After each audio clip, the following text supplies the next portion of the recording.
Hello, my name is Tony Chiesa, and welcome to my presentation on cloud development. The purpose of this presentation is to share my experience of migrating our full stack application to a cloud native web app using AWS microservices. Moving to the cloud has many benefits, but along with these benefits comes some challenges. So during this presentation, I'll discuss a few key topics and how I handled these going forward.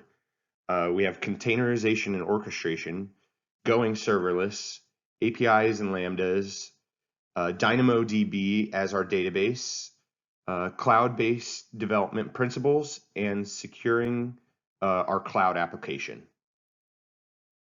During this process, pieces of the refactoring and the lift and shift models were incorporated to migrate my full stack application to the cloud. Containerization is an operating system level virtualization. It allows for multiple instances of an application to run on an operating system so we can use the same host, which makes containerization a much cheaper option than virtualization because it's a better use of resources and it becomes faster and more portable. Additionally, containerization solves dependency management issues by including dependencies into a snapshot of the application. Containers are utilized with app modernization and microservices. The tool I used initially for containers was Docker. However, the containers got separated into the different AWS services. Initially, we created a static website using S3 buckets. Then, moving forward, we developed our application using API gateways, Lambda functions, and DynamoDB. Docker Compose is a tool for defining and running multi-container Docker applications. Development environments, automated testing environments, and single host deployments are a few examples of frequent use cases.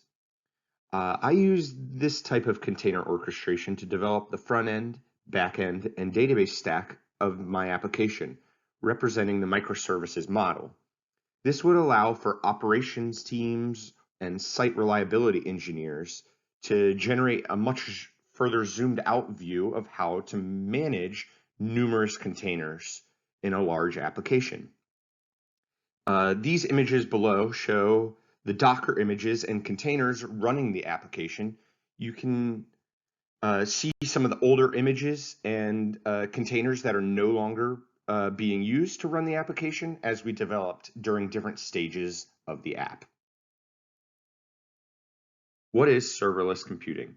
Amazon Web Services establishes serverless or cloud environments, which allows you to build and run applications and services without thinking about servers.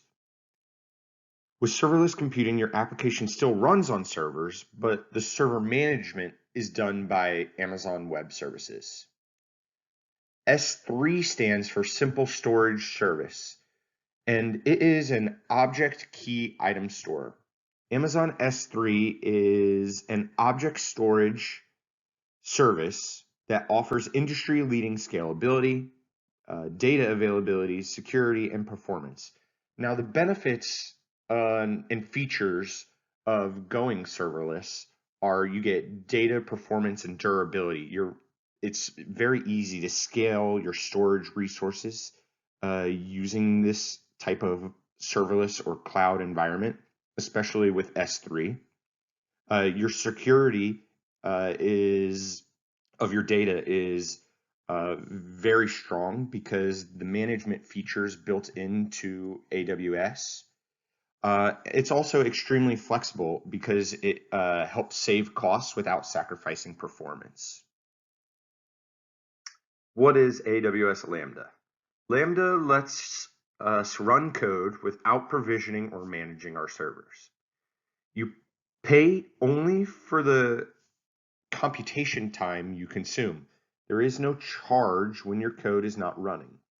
With Lambda, you can run your code for virtually any type of application or backend service, all with zero administration. Just upload your code and Lambda takes care of everything required to run and scale your code with high availability, which is what we do in the lower image. The index file just has our code, and we're able to create tests and run different lambdas to see the different outputs we would get. In the above image, you see the structure of the different API endpoints, all of which the answers questions each have a get, a post, a put, and options. This allows for the Lambda functions to trigger automatically, which is the biggest advantage of using from other AWS services. With the initial version of the app, we were using MongoDB. Migrating to the cloud and AWS services, we used DynamoDB. Now, first and foremost, both databases are NoSQL databases, meaning they are both non-relational databases and are not based on tables. Both have very similar functions like supporting key value pairs and supporting the core components of rational databases like tables, rows, fields, and columns. But MongoDB is extremely versatile, and its implementation to run virtually anywhere from a local machine, container, or on-prem deployment to any cloud provider. However, DynamoDB is limited to only being used within AWS services.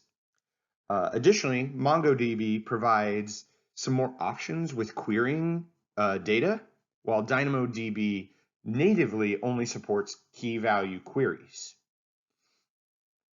Amazon DynamoDB is, however, fully managed serverless key value NoSQL database designed to run high performance applications at any scale.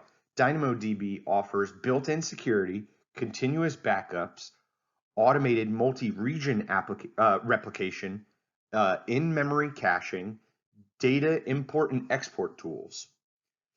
So DynamoDB is a fast, flexible, non-relational database service for any scale. It enables customers to offload the administrative burdens of operating and scaling distributed database to AWS. And just to show, here are some examples of how the data comes back a little differently between DynamoDB and the traditional JSON from MongoDB. It's formatted very similarly, but I wanted to show the key differences here. The key development principles I'm going to talk about are elasticity and the pay-for-use model. Elasticity is the ability to acquire resources as you need them and release resources when you no longer need them. In the cloud, you want it to do this automatically. Now, with the pay-for-use model, you have to predefine your environment and pay accordingly. During development, if you only use half of the defined resources of the model, you're still paying for the entire defined environment. Securing your cloud application is extremely important, and AWS has some built-in functionality to help you. Access can help prevent unauthorized access by creating IAM policies or limiting AWS accounts to access the resources you would like them to access, and there are numerous other best security practices. A policy is something that will be assigned to a role. Admins of a customer environment create IAM policy with a constrained set of access, and then assign that policy to a new role, specifically assigned to the provider's account ID or an external ID.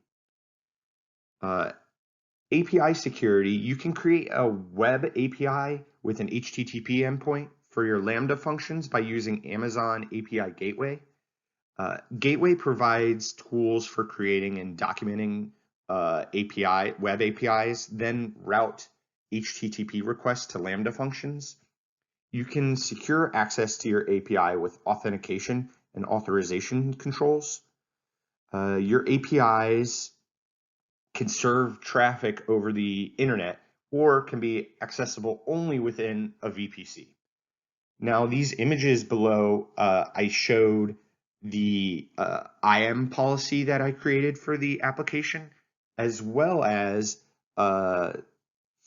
the read-write policies for DynamoDB, which allow for the get item, query, scan, delete item, the put item, and the update item. In conclusion, here are the three main points of cloud development. The cost savings and scalability make it so you only pay for what you use. Cloud development allows for developers to focus on front-end, back-end, and database stacks, while other members of the team can focus on a zoomed-out view of how to manage the application. And the security is easy to set up IAM policies with other AWS services built in to protect. Thank you for your time. I hope you enjoyed my talk on migrating to the cloud.